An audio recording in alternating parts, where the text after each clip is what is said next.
नमस्कार साथियों, आज इस प्रेस कॉन्फ्रेंस में हमारे साथ हमारे मीडिया प्रभारी श्री प्रवीण शंकर कपूर जी, हमारे सह मीडिया प्रभारी विक्रम मित्तल जी, मेरी छोटी बहन बांसुरी जी और हमारी पार्टी की तरफ से लीगल एस्पेक्ट हैंडल करने वाले मेरे दोनों छोटे भाई और आप सबको बहुत बहुत नमस्कार है।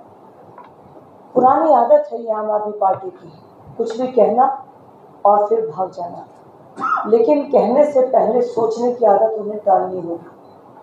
अभी तक इतनी माफ़ी वो मांग चुके हैं, फिर भी उन्हें समझ नहीं आता कि किसी बात का क्या मतलब हो सकता है। मैं बहुत धन्यवाद करना चाहूँगी भाई प्रवीण शंकर कपूर जी का कि उन्होंने इस मैटर की ग्रेविटी को जनता के बीच ले जाने के लिए, हालांकि हम पर कोई फर्क नहीं पड़ता, लेकिन जनता के बीच में संदेश जाना चाहिए कि किस तरह की पार्टी है, क्या इनका चाल है, क्या इनकी चरित्र है और किस तरह से ये बातों का मजाक बनाकर दिल्ली की जनता का मजाक बना रहे हैं।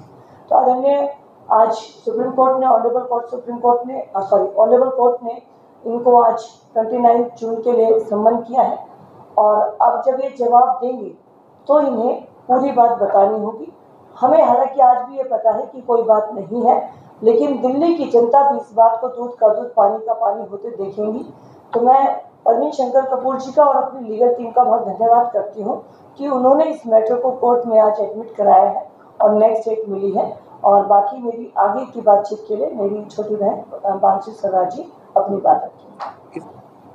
आदरणीय बड़ी बहन कमलजीत सहरावत जी, बड़े भाई प्रवीण शंकर कपूर जी, बड़े भाई विक्रम मित्तल जी, भारतीय जनता पार्टी की बहुत ही उम्दा, फॉर्मिडेबल और कैपेबल लीगल टीम, जिसके मेरे दो साथी यहाँ बैठे हैं, शुभेंदु भाई और सत्या भाई और अमित भाई, जो आज यहाँ उपस्थित नहीं है लेकिन जिन्होंने इस मुकदमे की बहुत ही सुदृढ़ तरीके से जिरह करी है।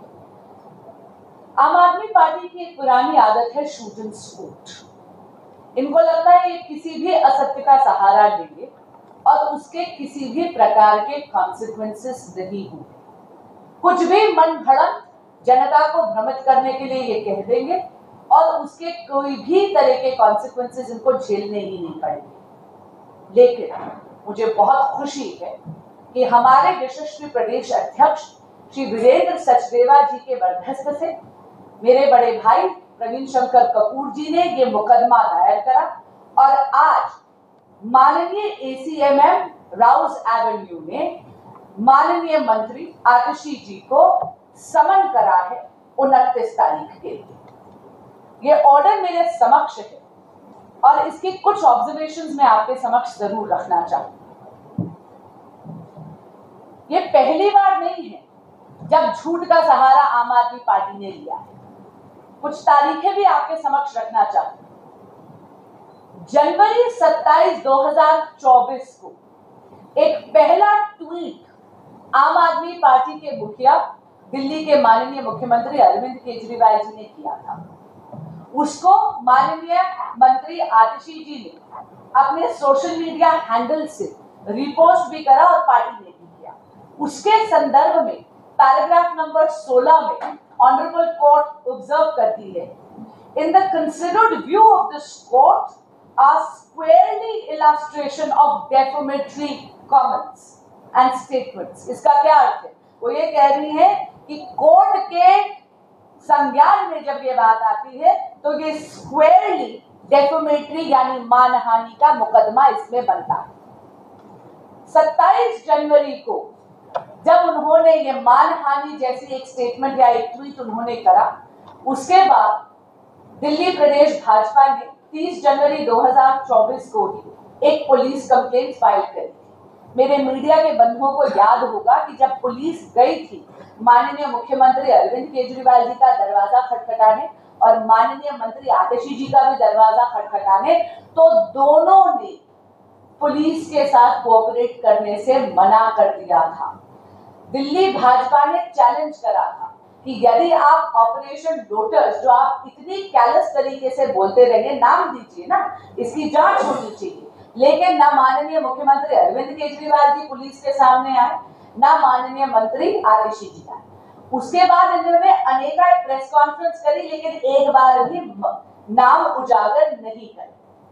उसके बाद 2 अप्रैल 2024 को माननीय मंत्री आतिशी जी ने एक प्रेस कॉन्फ्रेंस करी जहां पर इन्होंने दोबारा ऑपरेशन लोटस जैसा घिनौना आरोप बिना किसी तथ्य के, बिना किसी सबूत के भाजपा पे लगाया। और तब बड़े भाई आदरणीय प्रवीण शंकर कपूर जी ने हमारे यशस्वी प्रदेश अध्यक्ष वीरेंद्र सचदेवा जी के बरदस्त से ये डेफेमेशन कंप्लेंट फाइल करी।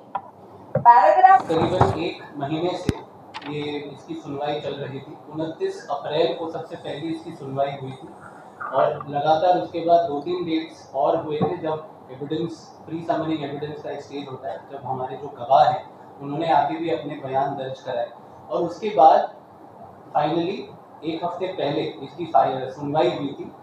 जो पूरे डेफेमेशन कंप्लेंट का जो बेसिस है मैं आपके सामने रखना चाहता हूँ। ये डेफेमेटरी क्यों बनता है और क्यों माना जाता है और क्यों हम कहते हैं कि सरासर झूठे बयान और झूठे स्टेटमेंट्स दिए गए। जब ये कंप्लेंट में बड़ी साफ तरीके से हमने इस पे बयान किया है कि जब आम आदमी पार्टी के नेताओं पे, लीडर्स पे कुछ भी ऐसा आरोप लगता है, चाहे वो लिकर स्कैम हो, चाहे वो दिल्ली जल बोर्ड स्कैम हो, चाहे वो स्कूल क्लासरूम का स्कैम हो, तब उनकी ये कोशिश रहती है कि उन पब्लिक का जो अटेंशन है वो भटका दिया जाए, अटेंशन डाइवर्ट किया जाए, कोई मिसलीडिंग स्टेटमेंट्स, कोई ऐसा फिक्टिशियस फेक बयान आ जाए पब्लिक में जिससे कि मुद्दा ही भटक जाए।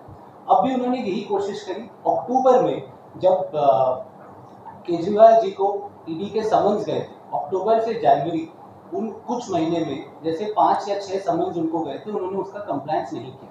जनवरी में उनका पहला ये ट्वीट आता है और आतिशी जी उसको रिपोस्ट करती है। उसके बाद जब 1 अप्रैल को विजय नायर जो प्रमुख आरोपी है लिकर स्कैम में, उनका ये मीडिया रिपोर्ट में बयान आता है कि मैं तो रिपोर्ट केजरीवाल जी को नहीं करता था बट आतिशी जी और सौरभ भारद्वाज जी को करता था। तो उस 1 अप्रैल को जो ये स्टेटमेंट आता है मीडिया रिपोर्ट में विजय नायर का, उसके बाद इमीडिएटली 2 अप्रैल को आतिशी जी का नेक्स्ट अगला बयान आता है, अगला प्रेस कॉन्फ्रेंस आता है और उन्होंने कोई तथ्य नहीं दिए, कोई प्रूफ नहीं लगाए किसने इनको ये ऑफर किया था, किसने ऐसे बयान दिए हैं जिससे कि ये सिद्ध हो या प्रूव हो जाए कि ये जो उनका बयान था डेफेमेटरी नहीं है बट सच है, क्योंकि डेफेमेशन का डिफेंस होता है सच्चाई, ट्रूथ तो सामने आया नहीं है। और हमने अपने सारे जो तथ्य लगाए हैं, प्रेस कॉन्फ्रेंसेस लगाए हैं, जो स्टेटमेंट्स हैं हमारे विटनेसेस के, वो भी ये सिद्ध करता है कि ये जो आरोप जो लगे हैं वो सरासर prime of SI case read out होता है और डेफेमेशन के लिए उनको समन्स किया जाता है।